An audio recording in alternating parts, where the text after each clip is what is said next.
I just literally go around with all these vases and flowers and Imagine you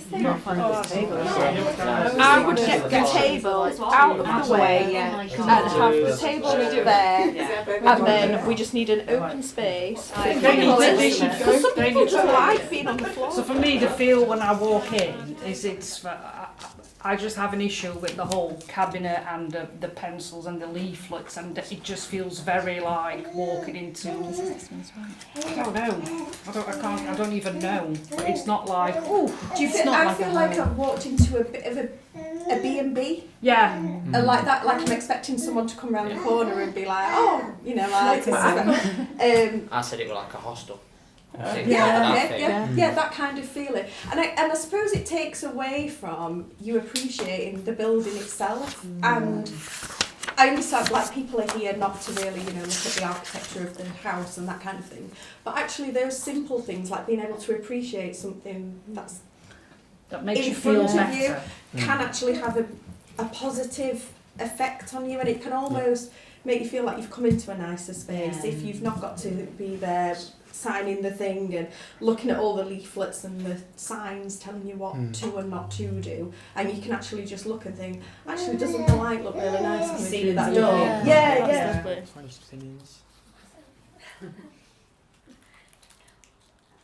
space, isn't it? Yeah. Did you feel like the sort of size of the ceiling when you walked in? Yeah, It didn't I think feel that's like a massive thing, like at the hospital, you just feel like you're in one small space, but it's nice that this isn't far away and you've got a lot of space. Yeah. Feels like it could do with a bit more light. Yeah. It's very nice and big. It feels like it could do with some warmer light. So it could be as simple as changing the colour temperature of the room. It's just something to warm it up a bit, but it is nice and big and lovely. I think because it's smaller as well, so red room, red, I don't hate that colour anyway, it's dated, isn't it, a little bit, that room where yellow room's more modern, like you say, but that cosy, it's more that my sort of size living room, do you know, so that for me makes it more cosy. Yeah. And it's set out more like a little bit, that one got like mismatched. You sat around the outside of the red room, aren't you? Like a waiting Yeah, room, as long as yeah, a dead that's space right, in the middle, isn't there? Yeah, that's like a waiting room, that other room, isn't it? It's for the waiting. It's also, I think the Children's Hospital, this isn't criticism at all because it's lovely, it's very younger child focused. So it's thinking about the teenage as well. So you've both got girls who are older and they're likely at that age to have older siblings. So the playroom's great, and it's only a small space, so you've got to be realistic. But it's thinking, is there a way to make it a space that partly feels accessible if you were 12, 13? If it's full of very little toddler toys, is there a part of it that could feel like you could just sit in that part? Could it be a screen or something that somehow uses part of that room for a teenage space? There's teenage room on the ward, which we've worked really hard for that, to acknowledge that. We used to have a lot more people coming up to make cups of teas and things pre-COVID, but I think since we've come back from COVID, everyone wants to stay on their own. You don't want to mingle and And I think here as well, people like to be on, some people like to make, some people just like to be on their own, so they've got that choice. They can either sit in the room on their own or they can sit in and chat on their own. But pre-COVID, they used to be sat down, they used to have takeaway and stuff together. Yeah, they did. They don't do that anymore since COVID. No. It's just... COVID's over though, it needs encouraging. It has changed. I think on the way up with new families, they are a bit like, oh, and they don't want to leave the child or whatever, but once they get inside, they're okay. It's the getting them here sometimes that's hard. But you know, once they're here, they want to stay all the time, which is good. I mean, we can encourage people to come up and have a break, come up and have a cup of tea or what have you. But they've got a parents' room on the ward, and that tends to be what they use that for. Because some people would say, I'm not leaving my child just to come up for a cup of tea. I've got somewhere down in the hospital that I can do that and be close to them. But this would be lovely to have a big table where a couple of families could sit together, wouldn't it? Yeah. But we were talking. Yeah. And A lot of people don't like to you don't sit think together. that. Okay. Yeah. Especially if you've been upset. That's what you said, didn't you? You don't want to talk to anyone. Different personalities get on with different people. Yeah. So when I was up, we just got that one room. Do you know before we were up before they did ward up? So you've got lots of different personalities, lots of different emotions going on at the same time. Like, for me, I think, do you know, I always remember this particular time where there were a group of us who were a bit leery and loud. We were partway into our journey, and this poor woman, and we were all being really leery at night time. Do you know, just having a laugh because you handle things different ways. And this poor woman had just found out like about her child, and she was just in floods, trying to talk to someone. There were only that one room then. So as much as kitchen's a space where you think everybody meets up, you've got different personalities at different parts of the journey, or just going through it at different time. So different spaces within the house. True. Yeah. And you've got your bedroom if you really want to be on your own. That's your space, isn't it? I think you're just there, and that's your really private space. I mean, if someone is upset, it's nice to be able to go to them if you need but it's just better, like if someone else is upset, to be somewhere else. You can be having really private conversations, can't you? And then you feel awkward walking into the kitchen making a drink when you can see somebody's having a really tough time and they're having a conversation. You don't want to be in that space. Right. But do you know, that's just how it is, isn't it? But you've spent long times in hospital, all three of you have been in, and it can be weeks and weeks and weeks. We've had parents who've spent a year in hospital, and that's how you're living. You're living on, and it's expensive. It's really expensive. That's the other thing, to live on food like that. It's not cheap. Exactly. It's much cheaper to be able to cook yourself and buy a big bag of pasta and make that than go out and buy pizzas and ready meals and all the rest of it, and sandwiches, meal deals. Oh my goodness. If you're lucky, you get a Starbucks. If you're not, you get whatever's laying about the ward, to be honest, don't you? Well, there's no cooking facilities when we were up. Just microwave. They've got the ready meals on the ward from Sophie's the charity, and I think they provide here. So frozen ready meals on the ward now. But, there used to be a hot water tap and that was it. shady coffee machines and toast. Cup soups. So if you had a big sprint down the subway. fruit bowl in here, somebody might put fruit in it. I was going to fetch some drinks of water if you need them. So so things in here that might encourage fresh food, vegetables. Subway sandwiches. I remember Subway sandwiches. I remember foot long last a day. Odd time you get somebody bring you a plate of food down, and it will like. It's not from the canteen, so it's not pasty white chips. When you're in, you're just surviving though, aren't you? You don't think of anything else. You are just surviving. You're not thinking about grounding yourself and things. You're just surviving. You just. It's practical and it works for what it, like it is. It has worked for years. But I think it is just like the bare minimum, and I think to expect more is not a bad thing, is it? So it works. No one would be staying here and thinking this is absolutely awful. Like I must in that bedroom.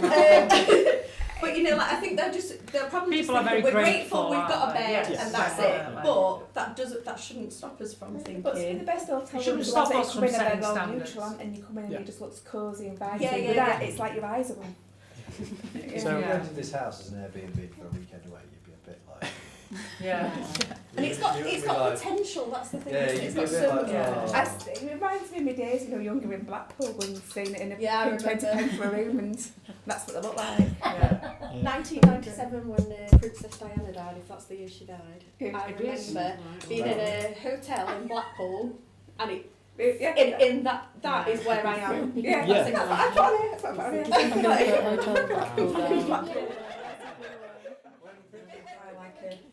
A dimmer or lamp. That's come up a few times.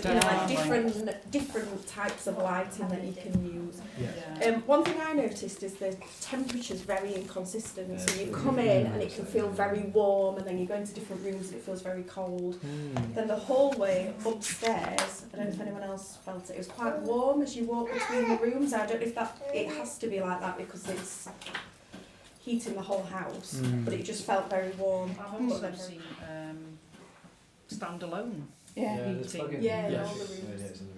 And then some have got fans, but I don't know if they're fans or heated.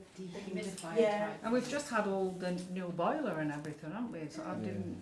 We didn't do anything with the controls in the rooms. As well with the big rooms, there was no consistency with the lighting. So the room one, it's like bright yellow. Yeah, really bright. Second room was a white light. Third room was in between. Yeah. And it was like there should have been like a consistency of at least lighting from all.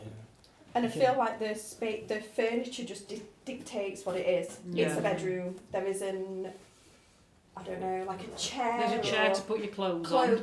Yeah, the not to sit on. There isn't anything like that, and I found that particularly with the other rooms, the ones that have got the beds and the little pull-out beds underneath.